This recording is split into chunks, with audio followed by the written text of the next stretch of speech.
National party और अगली heading है स्टेट पार्टी। इन दोनों को इकट्ठा ही डिस्कस करेंगे। इनमें से और भी बहुत सारा डाटा है, पर मैं साथ-साथ आपको क्लियर करवाता रहूँगा, कोई भी टेंशन वाली ज़रूरत नहीं है, ठीक है? थोड़ा-सा बेस बता देता हूँ। नेशनल पार्टी मतलब कुछ पार्टी के मंत्री कुछ ऐसे होते हैं यहाँ पर, जो क्या करते हैं, पूरी की पूरी इंडिया को चलाते हैं। और स्टेट पार्टी नाम से पता चल जाता है कि स्टेट पार्टी में जो मंत्री होते हैं, वो क्या चलाते हैं, अपनी-अपनी स्टेट को चलाते हैं। तो क्राइटेरिया क्या है, कैसे कोई मंत्री नेशनल पार्टी का हिस्सा बनता है, कैसे कोई मंत्री स्टेट पार्टी का हिस्सा बनता है, वो सारी की सारी कंसेप्ट इस हेडिंग में हम डिस्कस करेंगे। तो आइए इस हेडिंग का बढ़िया तरीके से करते हैं ऑपरेशन। आगे मैं आपको डिफरेंस में करवाऊँ, हाँ भी नेशनल पार्टी कौन सी होती है, स्टेट पार्टी कौन सी होती है। उससे पहले आपने ना कुछ वर्ड्स सुने होंगे, जैसे एमपी सुना होगा, मेंबर ऑफ पार्लियामेंट, उसके बाद एमएलए आ जाता है, फिर आ जाती है लोकसभा आ जाती है, कभी स्टेट लेजिस्लेटिव असेंबली आ जाती है, स्टेट लेजिस्लेटिव काउंसिल आ जाती है, बड़ा ज़्यादा मुश्किल है। तो मैंने आसान आपको समझाने के लिए एक माइंड मैप तैयार किया है। ये माइंड मैप आप इस दोनों हेडिंग्स के पढ़ने से पहले आप पढ़ जाते हैं ना, तो आपकी सारी प्रॉब्लम्स दूर हो जाएंगी। तो इसको मैं डिस्कस करवाने जा रहा हूँ, माइंड मैप। आपने ना इस माइंड मैप को बढ़िया तरीके से याद रखना है। माइंड मैप क्या है, रूल्स एंड रेगुलेशन। हमने दो पार्टी डिस्कस करनी है माइंड मैप के जरिए, नेशनल पार्टी कौन सी होती है और स्टेट पार्टी कौन सी होती है, ठीक है। तो आगे इसका क्राइटेरिया भी डिस्कस करेंगे। पहले माइंड मैप में आप देख लो, हाँ भाई कौन सा मंत्री एमएलए होता है, कौन सा मंत्री एमपी होता है। बेसिकली हमारे रूल्स एंड रेगुलेशन बनते हैं पार्लियामेंट में, ठीक है। ध्यान से समझते रहना। पार्लियामेंट के तीन पार्ट्स होते हैं, जैसे मैंने पीछे बताया है, प्रेसिडेंट, राज्यसभा और लोकसभा, ठीक है। जो पार्लियामेंट होती है ना, पार्लियामेंट में जितने भी मंत्री बैठे होंगे ना, वो कंट्री के लिए रूल बनाते हैं, मतलब इंडिया के लिए रूल बनाते हैं। ये बात आपने नोट कर लेनी है, ठीक है। अब बात करते हैं इलेक्शन। हर 5 साल बाद जो इलेक्शन होते हैं ना, इन तीनों में से सिर्फ और सिर्फ लोकसभा इलेक्शन ही 5 साल बाद होते हैं, जिसमें 5 सालों के लिए पीएम चुना जाता है। मतलब पीएम किसके द्वारा चुना जाता है, हर 5 साल बाद लोकसभा इलेक्शन में। और जो लोकसभा होती है ना, याद रखना, लोकसभा में जितने भी मंत्री बैठे होते हैं उनको बोला जाता है एमपी, मतलब मेंबर ऑफ पार्लियामेंट। ऊपर पार्लियामेंट लिखा है ना, तो जो भी मंत्री लोकसभा का मंत्री बन जाता है वो होता है एमपी, ठीक है। अब थोड़ी सी कन्फ्यूजन दूर होगी ना, एमपी जब भी दिमाग आए तो पार्लियामेंट का दिमाग आना चाहिए। हाँ भी वो मंत्री एमपी जो होता है, वो इंडिया के रूल्स एंड रेगुलेशन बनने में वो हेल्प करता है, ठीक है। 5 सालों के लिए पीएम चुना जाता है, और वो पीएम भी क्या होता है, एमपी होता है। मतलब जो पीएम बनता है हमारा member of parliament, he is also member of parliament, ठीक है। जो यहाँ पर एक बात आपने और नोट करनी है, जो लोकसभा में होती है ना पार्टी, वो होती है नेशनल पार्टी, जो पूरी की पूरी इंडिया के लिए रूल्स एंड रेगुलेशन बनाती है। तो आपने कुछ बातें यहाँ पर याद रखनी है, parliament, law making for India, president, Rajya Sabha और लोकसभा, ठीक है। यहाँ तक समझ आ गया। ये तो हो गया नेशनल पार्टी के लिए, जो इंडिया के लिए रूल्स एंड रेगुलेशन बनाती है। अब बात करते हैं जो स्टेट पार्टी, स्टेट के रूल कैसे बनते हैं। स्टेट के रूल बनते हैं, स्टेट लेजिस्लेचर बनाती है। जैसे पार्लियामेंट है, उसकी पावर इक्वल होती है स्टेट लेजिस्लेचर, मतलब किसी भी स्टेट की लेजिस्लेचर है, जैसे हरियाणा स्टेट लेजिस्लेचर है तो हरियाणा के लिए रूल्स एंड रेगुलेशन बनाएगी। पंजाब स्टेट लेजिस्लेचर है तो पंजाब के लिए रूल्स एंड रेगुलेशन बनाएगी, जितनी भी स्टेट है एट प्रेजेंट की, ठीक है। तो स्टेट लेजिस्लेटिव की पावर किसकी इक्वल होती है, पार्लियामेंट की। यहाँ तक समझ आ गया। अब स्टेट लेजिस्लेटिव होती है, वो भी तीन चीजों से बनती है। यहाँ पर था प्रेसिडेंट, उसके नीचे आ जाएगा गवर्नर, गवर्नर होता है उसमें, ठीक है। अब यहाँ पर राज्यसभा लिखी ना, राज्यसभा के नीचे आ जाएगा एलसी, मतलब लेजिस्लेटिव काउंसिल, ठीक है। ऐसे याद रखना। जो पावर इंडिया में राज्यसभा की होती है ना, वो पावर सेम ही किसकी होती है, स्टेट में एलसी की होती है, लेजिस्लेटिव काउंसिल की, ठीक है। अब यहाँ पर लोकसभा लिखा है ना, लोकसभा की इक्वल पावर किसकी होती है, एलए, मतलब लेजिस्लेटिव असेंबली, ठीक है। अब मैंने यहाँ पर ऊपर बात क्या बोली थी, सिर्फ और सिर्फ इलेक्शन किसके लिए होते हैं, लोकसभा में होते हैं। वैसे ही स्टेट के जो इलेक्शन होते हैं वो किसके लिए होते हैं, एलए, मतलब लेजिस्लेटिव असेंबली के लिए होते हैं। और इसका जो मेंबर बनता है वो होता है एमएलए, मतलब मेंबर ऑफ लेजिस्लेटिव असेंबली। अब दो तरह के मंत्री हो गए ना। एमपी क्या होएगा, जब भी आप किसी मंत्री को देखो, अगर वो एमपी है तो वो किसके लिए रूल रेगुलेशन बनाएगा, इंडिया के लिए रूल्स एंड रेगुलेशन बनाएगा। पंजाब का एमएलए चला गया, एमएलए आपकी नजरों से आगे चला गया, ठीक है, तो वो किसके लिए रूल बनाएगा, पंजाब के लिए रूल बनाएगा, ठीक है। यहाँ तक समझ आ गई। और लेजिस्लेटिव असेंबली का हेड कौन होता है, सीएम, कोई भी स्टेट का सीएम हो सकता है, ठीक है। तो इसीलिए ये यहाँ पर मैंने नोट करने वाली बात है, इसलिए पीएम को कौन अपॉइंट करता है? प्रेज़िडेंट को, कि वो एक लाइन में है। और सीएम को कौन अपॉइंट करता है? गवर्नर, ठीक है? अब आपका एक काम क्या है, अगर कोई मंत्री एमपी निकला है आपकी नज़रों के आगे, तो आपने दिमाग में ये बोलना है कि शान सर ने बोला था वो इंडिया के लिए रूल बनाता है। अब कोई भी एमएलए निकला, एमएलए क्या करेगा? उस स्टेट के लिए रूल्स एंड रेगुलेशन बनाएगा, जो किसमें होएगा? स्टेट लेजिस्लेटिव में होएगा, ठीक है? तो 2 तरह के इलेक्शन होते हैं, एक लोकसभा के इलेक्शन होते हैं और एक एलए मतलब लेजिस्लेटिव असेंबली के इलेक्शन होते हैं। लोकसभा में पीएम बनता है और एलए मतलब लेजिस्लेटिव असेंबली में कौन बनता है? सीएम बनता है, ठीक है? आई होप ये स्ट्रक्चर आपको माइंड में अच्छी तरह समझ आ गया। और एक बात यहाँ पर मैं बताना भूल गया, एलए है ना, लेजिस्लेटिव असेंबली में कौन बैठे होंगे? कौन सी पार्टी होगी? स्टेट पार्टी, जो स्टेट की फेमस पार्टी होती है। मतलब नेशनल पार्टी के मंत्री जो होते हैं पूरी इंडिया में फेमस होते हैं, पूरी इंडिया में उसका दबदबा होता है।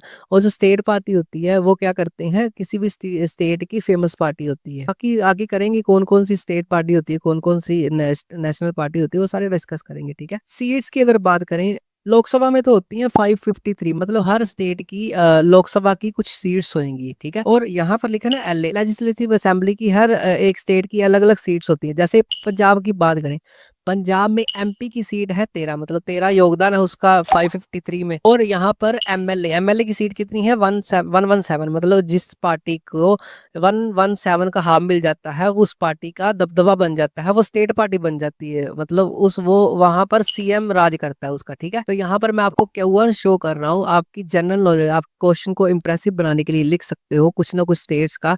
मतलब इसमें क्या आएंगी? हर स्टेट की एमपी की और हर स्टेट की एमएलए की सीट्स होंगी, ठीक है? जैसे पंजाब की 13 और 117 थी, 13 किसकी थी? एमपी की, और 117 किसकी थी? एमएलए की।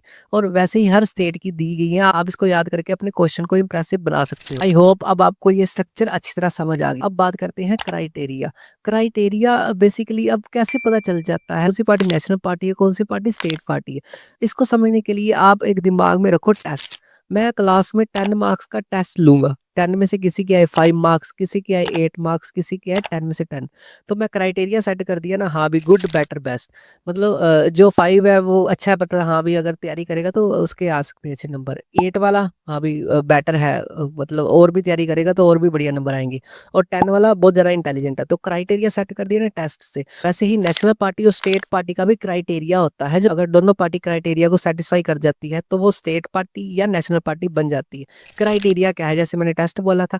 अगर बात करें नेशनल पार्टी की, अभी नेशनल पार्टी कब नेशनल पार्टी बनती है? जब उसको लोकसभा इलेक्शन में, मैंने पहले स्ट्रक्चर बता दिया, लोकसभा के इलेक्शन में 6% वोटर्स मिल जाते हैं, मतलब इंडिया में जितने वोटर्स है उसको 6% मिल गया।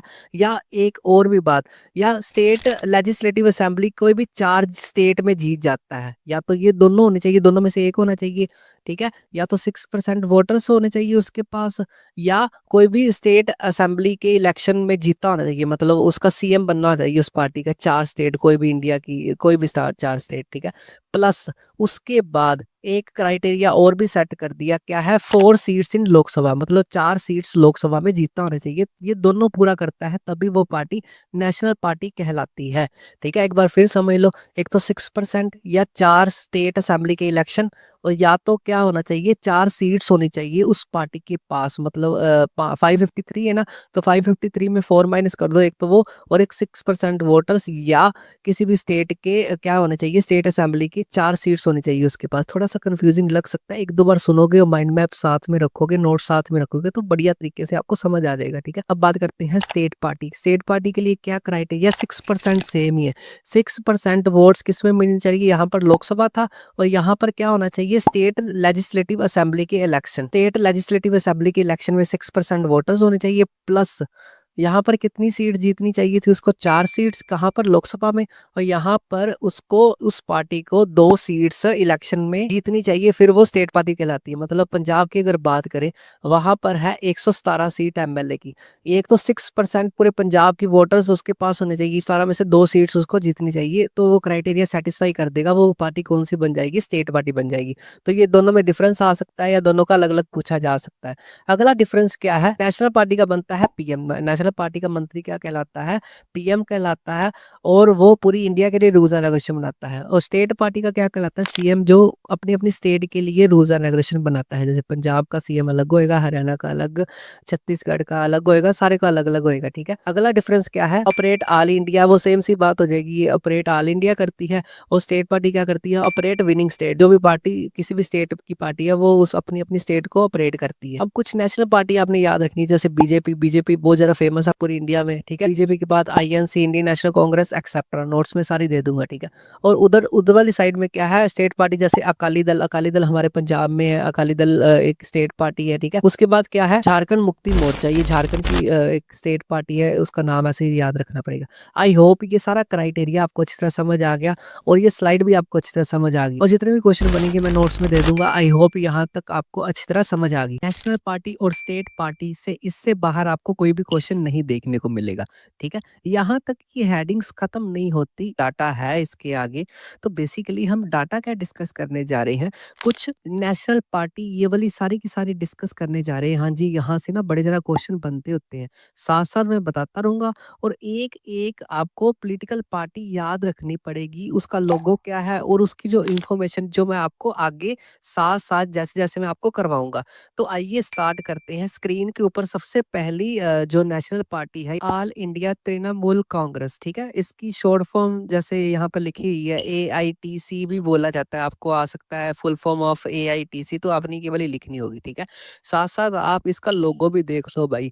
और मैंने क्या किया है, यहाँ पर ना कुछ हाईलाइट की है लाइंस, ये सबसे ज़्यादा इंपॉर्टेंट है, इससे बाहर कोई भी क्वेश्चन नहीं आपको एग्जाम में देखने को मिलेगा। जैसे पहला है, ये वाली जो पॉलिटिकल पार्टी है, जो नेशनल पार्टी है, इसकी फॉर्मेशन जो लॉन्च कब हुई थी, 1 जनवरी 1998 को। और किसकी लीडरशिप में हुई थी भाई लॉन्च, ममता बनर्जी। ममता बनर्जी का आपने नाम सुना होगा, वेस्ट बंगाल से रिलेशन है ममता बनर्जी का, ठीक है।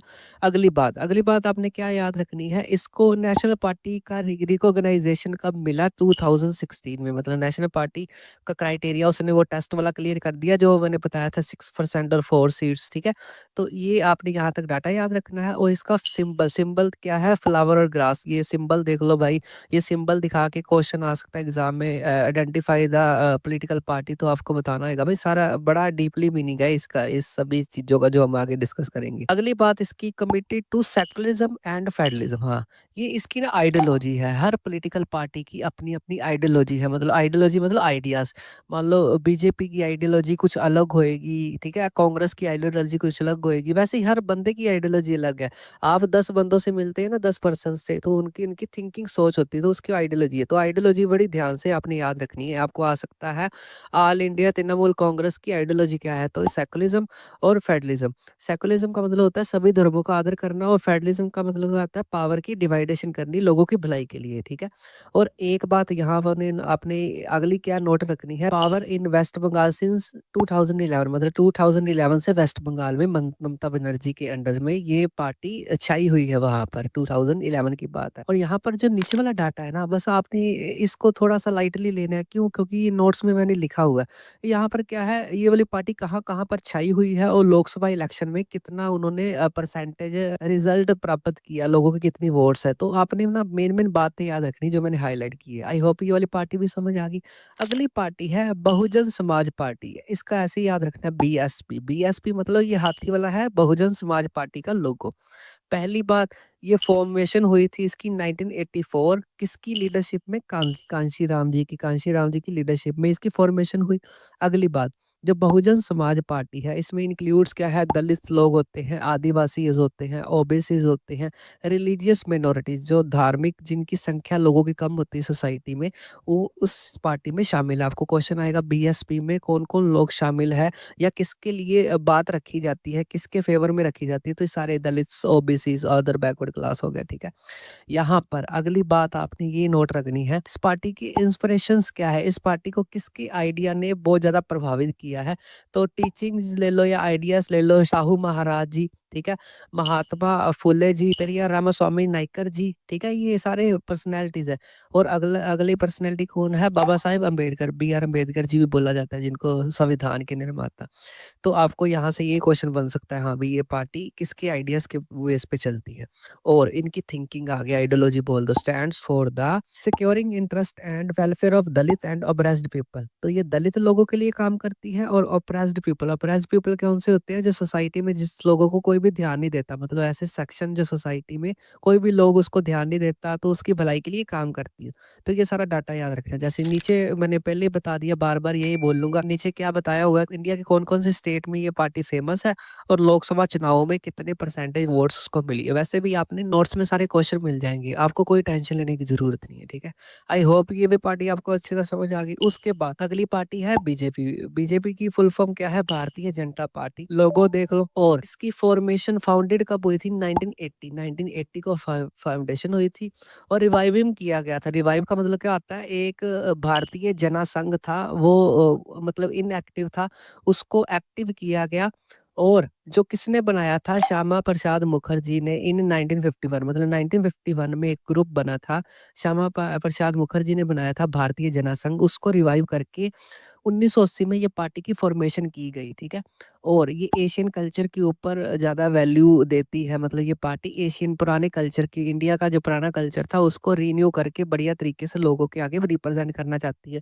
और इसका आइडियोलॉजी ये बड़ी इंपॉर्टेंट है। इसकी आइडियोलॉजी क्या है? Cultural nationalism. कल्चरल नेशनलिज्म का मतलब होता है हिंदुत्व। मतलब ये क्या है? पार्टी जो कल्चर है हमारा उसमें देशभक्ति लेके आना चाहती है, मतलब कल्चर को भूलना नहीं चाहिए किसी भी इंडियंस को। अगला, ये पार्टी की एम क्या है? Wants full territorial and political integration और Jammu Kashmir within India. कहना ये चाहता है, मोदी जी ने कर भी दिया, ये जम्मू कश्मीर जो इसको अलग ही कॉन्स्टिट्यूशन है, जम्मू कश्मीर अगर अलग ही देश बन के आता है, उसको इंडिया में शामिल करना चाहती है, जो मोदी जी ने कर लिया जैसे मैंने बताया।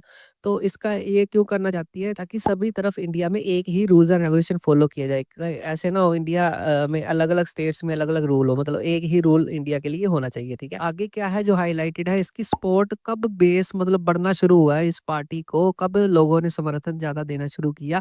1990s के दौर में, ठीक है? तो इतनी बातें याद रखनी है। नीचे वही लोकसभा का इलेक्शन और कहाँ-कहाँ पर ये पार्टी फेमस है, ये आपको नोट्स में मिल जाएगा। आई होप ये बीजेपी समझ आ गई। अगली पार्टी भाई, अगली पार्टी है कम्युनिस्ट पार्टी ऑफ इंडिया, जिसको बोला जाता है सीपीआई। भाई इसका लोगो देख लो। अगली बात, ये कब फॉर्मेशन हुई थी? 1925। और ये किसकी आइडियोलॉजी पे चलती है? Marxism and Leninism. इसको बस आपने डीपली नहीं इतना जाना, बस ये पर्सनैलिटीज़ जैसे महात्मा गांधी, बी आर अम्बेडकर, तो ये वाली पार्टी क्या है? जो मार्क्सिज्म और लेनिज्म के ऊपर बेस्ड है, मतलब उसकी आइडियाज़ के ऊपर ही ये चलती है।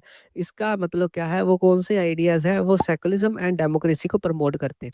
मतलब सेकुलरिज्म का मतलब क्या होता है? सभी धर्मों का आदर करना। और डेमोक्रेसी, ये पार्टी डेमोक्रेसी के हक में है, मतलब लोगों के द्वारा चुने हुए रिप्रेजेंटेटिव ही आने ही चाहिए। और ये किसका अपोज करती है ये वाली पार्टी, मतलब किसके खिलाफ है? कम्युनलिज्म। कम्युनलिज्म का मतलब होता है अपनी ही कम्युनिटी को बेस्ट मानना और बाकियों की कम्युनिटी को छोटा मोटा समझना। तो ये सभी का भला चाहती है, डेमोक्रेसी चाहती है, सेकुलरिज्म चाहती है, और मार्क्सिज्म एंड लेनिज्म के आइडियोलॉजी पे चलती है। जैसे महात्मा गांधी, बी आर अम्बेडकर, वैसे आपने दो बंदों के नाम याद रखने हैं। अगली बात आपने ये याद रखनी है, promoting the interest of working class. Working class के लिए काम करती है, फार्मर्स के लिए काम करती है, पुअर के लिए काम करती है, गरीबों के लिए। यहाँ पर आगे एक मेन बात है, become weaker after the split. ये वीक होनी शुरू हो गई, स्प्लिट हुआ था इसका 1964 में। इससे एक पार्टी अलग होके बनी थी, सीपीआई, मतलब communist Party of India, bracket में एम। ये उससे अलग हुई, जो ये अगली वाली पार्टी है इसको आगे डिस्कस करेंगे। मतलब सीपीआई जो सिंगल पार्टी थी उससे एक पार्टी अलग हो गई, जो क्या बनी? सीपीआईएम। बस आपने ये याद रखना है, एक सीपीआई पार्टी है और उससे अलग हुई जो अगली करेंगे सीपीआई ब्रैकेट में एम वाली, ठीक है?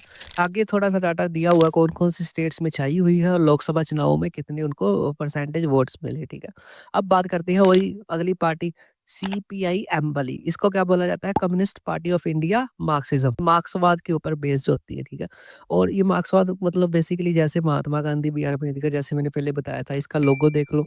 फॉर्मेशन डेट क्या है इसकी? 1964। और ये किसके में बिलीव करती है? सेम वही मार्क्सिज्म एंड लेनिज्म।